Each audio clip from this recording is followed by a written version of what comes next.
দীর্ঘ অনেক দিন পরে চলে গেলাম বাজারে।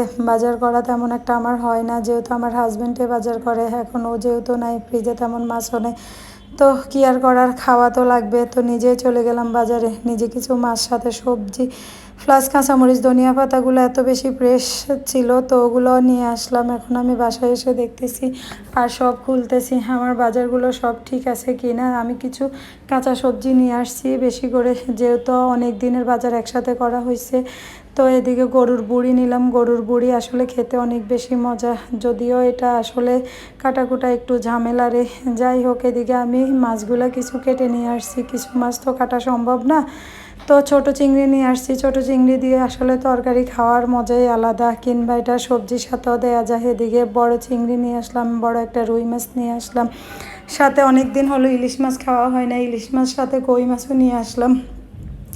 তো ফাইনালি আমার বাজারগুলো করা কেমন হলো জানি না। যাই হোক, তো এদিকে আমার বিড়াল দেখতেছে যে ওর জন্য কি নিয়ে আসছি। তো আজকে রান্নার জন্য নিয়ে নিলাম একটু পটল ভাজি করলাম, সাথে ইলিশ মাছ চিংড়ি মাছ দিয়ে আমি জালি কুমড়া রান্না করলাম। এদিকে ভাত গরম গরম খাওয়ার জন্য এখন আমি আমার ছেলেকে আগে দিয়ে দিলাম, দিয়ে তারপরে নিজের প্লেটটা সাজিয়ে নিলাম। তো সবাই ভালো থাকবেন, দেখা হবে আরও একটা ছোট্ট মিনি ব্লগ নিয়ে। আল্লাহ হাফেজ।